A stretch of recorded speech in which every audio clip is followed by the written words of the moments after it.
Lettre de Jacques, chapitre 1. Salutations. Moi, Jacques, serviteur de Dieu et du Seigneur Jésus-Christ, je salue le peuple de Dieu répandu un peu partout dans le monde entier. Résistez dans les difficultés. Mes frères et mes sœurs chrétiens, quand vous rencontrez des difficultés de toutes sortes, soyez très heureux. Vous le savez, si votre foi reste solide dans les difficultés, celles-ci vous rendent plus résistants. Il faut que vous résistiez jusqu'au bout, alors vous serez vraiment parfait et vous ne manquerez de rien. Si quelqu'un parmi vous manque de sagesse, il doit la demander à Dieu et Dieu lui donnera cette sagesse. En effet, Dieu donne à tous généreusement sans faire de reproches. Mais il faut qu'il demande avec foi sans douter. Celui qui doute ressemble à une grosse vague de la mer que le vent soulève et agite. Celui-là ne doit pas penser qu'il va recevoir quelque chose du Seigneur. C'est quelqu'un qui ne sait pas choisir sa route. Tantôt il avance, tantôt il recule. Pauvreté et richesse. Le chrétien qui est pauvre et petit peut être fier parce que Dieu lui donne une place importante. Le chrétien qui est riche doit être fier parce que Dieu le rend petit. En effet, le riche ne dure pas. Il est comme la fleur d'une plante sauvage. Le soleil se lève avec sa chaleur brûlante, il sèche la plante, la fleur tombe et elle perd sa beauté.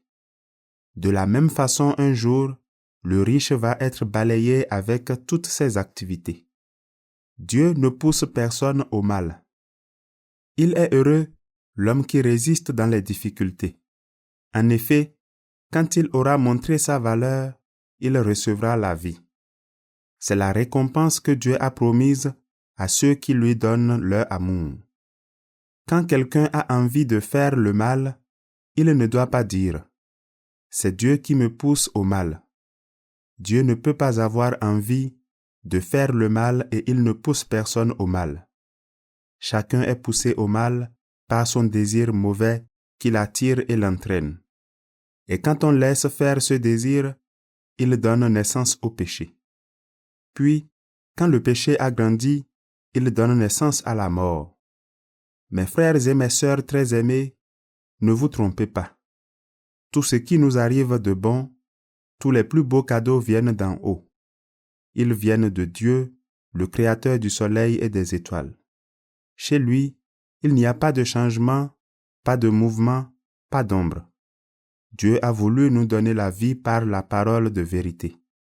Alors, nous sommes d'une certaine façon au premier rang de tout ce qu'il a créé.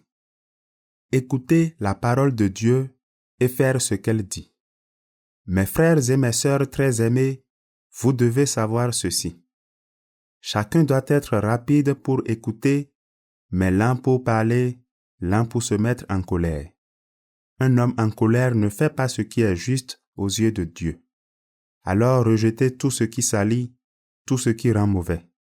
Recevez avec douceur la parole que Dieu a plantée en vous, elle peut vous sauver la vie. Ne vous contentez pas de l'écouter, mais faites ce qu'elle dit, sinon vous vous trompez vous-même. Oui, celui qui écoute la parole et qui ne fait pas ce qu'elle dit, voici à qui il ressemble. Il ressemble à un homme qui regarde son visage dans un miroir. Il se voit tel qu'il est, il se regarde, puis il s'en va et il oublie tout de suite comment il est. Au contraire, voici quelqu'un qui étudie avec attention la loi parfaite qui rend libre. Il reste attaché à cette loi, il écoute la parole, il ne l'oublie pas et il fait ce qu'elle dit. Cet homme-là sera heureux dans ce qu'il fera. Si quelqu'un croit être un bon chrétien, mais n'est pas maître de sa langue, il se trompe lui-même et sa façon de pratiquer la religion ne vaut rien.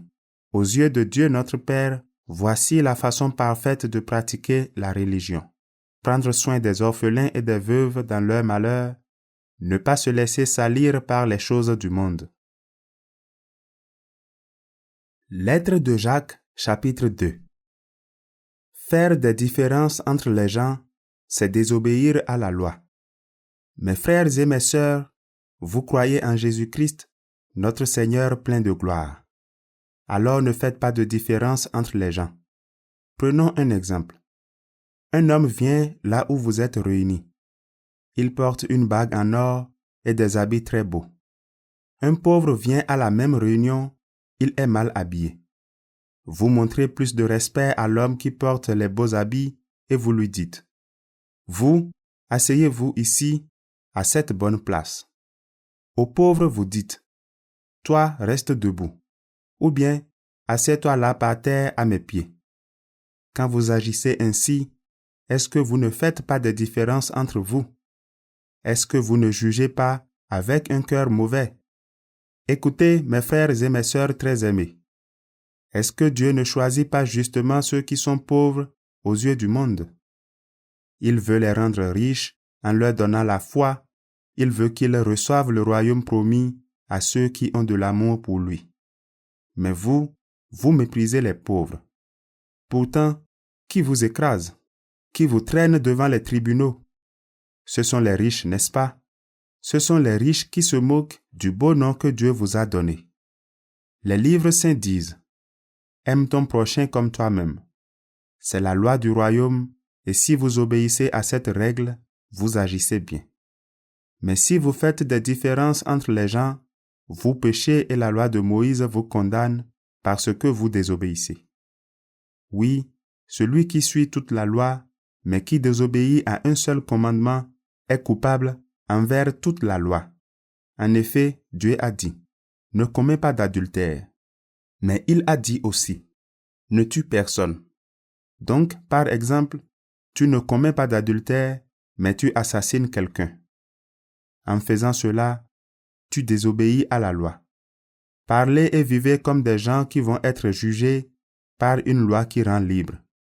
Oui, au moment du jugement, il n'y aura pas de pitié pour ceux qui n'ont pas eu pitié des autres. Mais même quand Dieu juge, il est plein de pitié. Croire sans agir fait mourir la foi. Mes frères et mes sœurs, quelqu'un dira peut-être, « Je crois en Dieu. » Mais s'il n'agit pas pour le montrer, cela sert à quoi?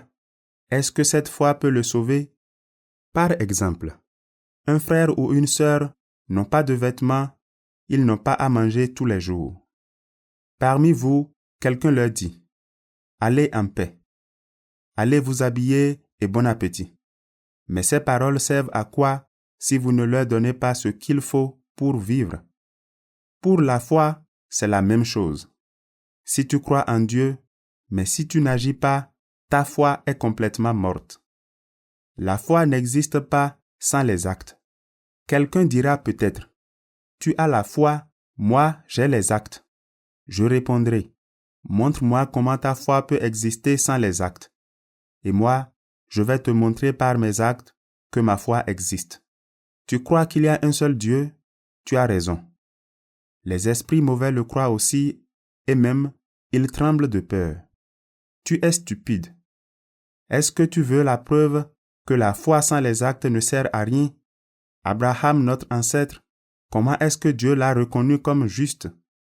C'est quand il a offert son fils Isaac sur l'autel, n'est-ce pas?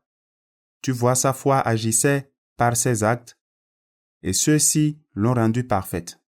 Alors, ce que les livres saints disent s'est réalisé. Abraham a cru en Dieu. Pour cela, Dieu l'a reconnu comme juste et il l'a appelé son ami. Vous voyez, Dieu reconnaît quelqu'un comme juste aussi à cause de ses actes et pas seulement à cause de sa foi. Pour Rahab la prostituée, c'est la même chose. Dieu l'a reconnue comme juste à cause de ce qu'elle a fait. En effet, elle a reçu chez elle des messagers du peuple d'Israël et elle les a aidés à partir par un autre chemin. Oui, sans le souffle, le corps est mort. De même aussi, sans les actes, la foi est morte. Lettre de Jacques, chapitre 3. Le pouvoir de la langue. Mes frères et mes sœurs, ne vous mettez pas tous à enseigner. Vous le savez, nous qui enseignons, on nous jugera plus sévèrement que les autres. Nous faisons tous beaucoup d'erreurs. Si quelqu'un parle sans faire d'erreur, il est parfait, il peut être maître de tout son corps. Quand nous mettons une tige en fer dans la bouche des chevaux pour les faire obéir, nous pouvons diriger tout leur corps. Regardez les bateaux. Ils sont grands et ce sont des vents très forts qui les font avancer. Pourtant, c'est avec un petit morceau de bois qu'on les dirige et ils vont là où le pilote veut. La langue, c'est pareil. C'est une petite partie du corps, pourtant, elle peut se vanter de grandes choses. Regardez, il faut seulement une petite flamme pour mettre le feu à une grande forêt. La langue aussi est comme une flamme, c'est là que le mal habite. Elle fait partie de notre corps et elle le salit tout entier. Notre langue met le feu à notre vie, de la naissance jusqu'à la mort. Ce feu vient du lieu de souffrance lui-même. Les êtres humains sont capables de faire obéir tous les animaux, bêtes sauvages et oiseaux, serpents et poissons. Mais la langue, personne ne peut la faire obéir. C'est une chose mauvaise qui ne reste jamais tranquille, et elle est pleine d'un poison qui donne la mort. Avec la langue, nous chantons la louange de notre Seigneur et Père. Avec elle aussi, nous jetons des malédictions aux êtres humains que Dieu a fait à son image. Bénédiction et malédiction sortent de la même bouche. Mes frères et mes sœurs, cela ne va pas. Est-ce que la même source fait couler de l'eau douce et de l'eau amère? Est-ce qu'un figuier peut donner des olives? Est-ce qu'une vigne peut donner des figues? De même, une source d'eau salée ne peut pas donner de l'eau douce. La sagesse qui vient d'en haut. Est-ce qu'il y a quelqu'un de sage parmi vous? Est-ce qu'il y a quelqu'un d'intelligent? Alors, il doit le montrer par sa bonne conduite, par des actes faits avec douceur et sagesse. Mais si vous avez dans votre cœur une jalousie amère et l'envie de passer devant les autres, ne vous vantez pas. Ne dites pas de paroles contraires à la vérité. Cette sagesse-là ne vient pas d'en haut. Elle appartient à la terre, elle est humaine, elle ressemble à celle des esprits mauvais. Quand les gens sont jaloux, quand ils ont envie de passer devant les autres, il y a du désordre et toutes sortes d'actions mauvaises. Mais la sagesse d'en haut donne d'abord un cœur pur, puis elle apporte paix et douceur. Elle cherche à unir, elle est pleine de bonté et elle produit des actions bonnes. Elle ne fait pas de différence entre les gens et elle n'est pas fausse. Ceux qui aiment la paix répandent la paix autour d'eux comme des semences et les fruits qu'ils récoltent, ce sont des actions justes. Lettre de Jacques, chapitre 4. Contre les disputes. D'où viennent les disputes? D'où viennent les luttes entre vous? Est-ce qu'elles ne viennent pas des désirs mauvais qui luttent dans vos corps? Vous voulez quelque chose et vous ne pouvez pas l'avoir? Alors vous êtes prêt à tuer. Vous êtes jaloux et vous ne pouvez pas obtenir ce que vous désirez? Alors vous luttez et vous vous battez. Vous n'avez pas ce que vous voulez parce que vous ne le demandez pas à Dieu. Vous demandez et vous ne recevez rien, c'est que vous demandez mal. Vous demandez seulement pour satisfaire vos désirs mauvais. Vous trompez Dieu. Vous ne savez donc pas ceci. Aimer le monde, c'est détester Dieu. Celui qui veut être l'ami du monde devient l'ennemi de Dieu. Ce n'est sûrement pas pour rien que les livres saints disent: Dieu aime très vivement l'esprit qu'il a mis en nous. Mais Dieu nous fait un cadeau plus grand encore. En effet, les livres saints disent aussi: Dieu résiste aux orgueilleux. Il est bon pour les petits. Alors, obéissez à Dieu, mais résistez à l'esprit du mal, et il va fuir loin de vous. Approchez-vous de Dieu, il s'approchera de vous. Purifiez-vous, vous qui êtes pécheurs. Nettoyez vos cœurs, vous qui êtes faux. Soyez tristes, mettez des habits de deuil, pleurez. Changez vos rires en larmes et votre joie en tristesse. Faites-vous petit devant le Seigneur, et il vous honorera. Ne pas juger les autres. Frères et sœurs chrétiens, ne dites pas de mal les uns des autres. Celui qui dit du mal d'un frère ou d'une sœur, ou qui les juge, dit du mal de la loi, et il juge la loi. Et si tu juges la loi, tu n'obéis plus à la loi, tu es son juge. C'est Dieu seul qui donne la loi et qui est juge. Lui seul peut sauver et faire mourir. Mais toi qui juges ton prochain, tu te prends pour qui? Les dangers de la richesse. Maintenant, faites attention, vous qui dites. Aujourd'hui ou demain, nous irons dans cette ville, nous resterons là-bas une année. Nous ferons du commerce, nous gagnerons de l'argent. Pourtant, vous ne savez même pas comment vous vivrez demain. Oui, vous êtes comme un petit nuage qui est là quelques instants et qu'on ne voit plus ensuite. Au contraire, vous devez dire, « Si le Seigneur le veut, nous vivrons et nous ferons ceci ou bien cela. » Mais non, vous vous vantez avec des paroles pleines d'orgueil. Se vanter de cette façon, c'est mauvais. Celui qui sait faire le bien et ne le fait pas se rend coupable d'un péché. Lettre de Jacques, chapitre 5. Maintenant, faites attention, vous les riches. Pleurez. Criez à cause des malheurs qui vont venir sur vous. Votre richesse est pourrie, les vers mangent vos vêtements. Votre or et votre argent rouillent, et leur rouille va vous accuser, elle va dévorer votre corps comme un feu. Le monde va bientôt finir, pourtant, vous conservez des richesses en réserve. Et même, vous gardez pour vous le salaire des ouvriers qui font la récolte dans vos champs. Alors ils se plaignent, et les cris de ces ouvriers arrivent aux oreilles de Dieu, le Seigneur Tout-Puissant. Sur la terre, vous avez vécu au milieu des richesses, vous avez fait ce qui vous plaisait. Vous avez bien mangé pendant que des gens mouraient. Vous avez condamné les innocents et vous les avez tués. Ils ne vous ont pas résisté. Patience, le Seigneur vient. Frères et sœurs chrétiens, soyez patients, le Seigneur vient. Regardez le cultivateur. Il attend avec patience les belles récoltes de la terre, depuis les premières jusqu'aux dernières. Vous aussi, soyez patients. Courage, le Seigneur vient bientôt. Frères et sœurs, ne vous plaignez pas des autres, pour que Dieu ne vous juge pas. Voici le juge, il est à votre porte. Frères et sœurs, les prophètes qui ont parlé au nom du Seigneur ont souffert avec patience. Prenez-les comme exemple. Voyez, les gens qui résistent dans les difficultés, nous disons qu'ils sont heureux.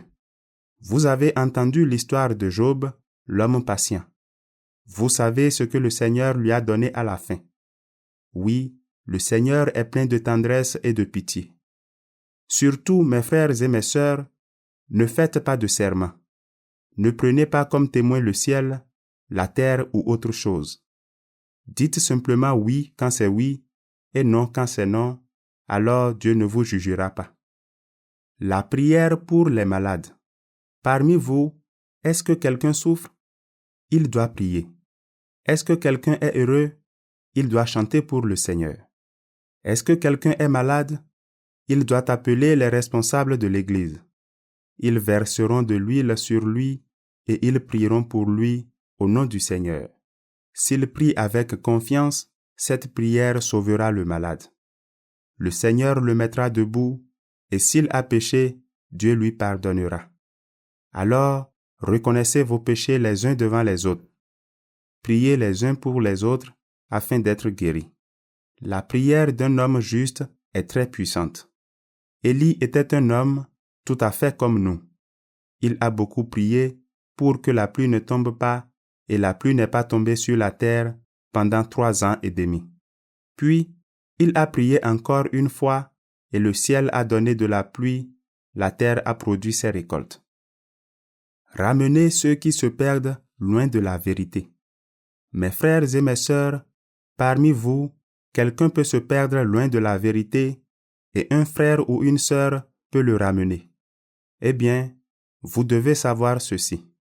Si une personne ramène un pécheur de la mauvaise route où il se trouve, il le sauve de la mort. Et à cause de cette action, Dieu va pardonner beaucoup de péchés.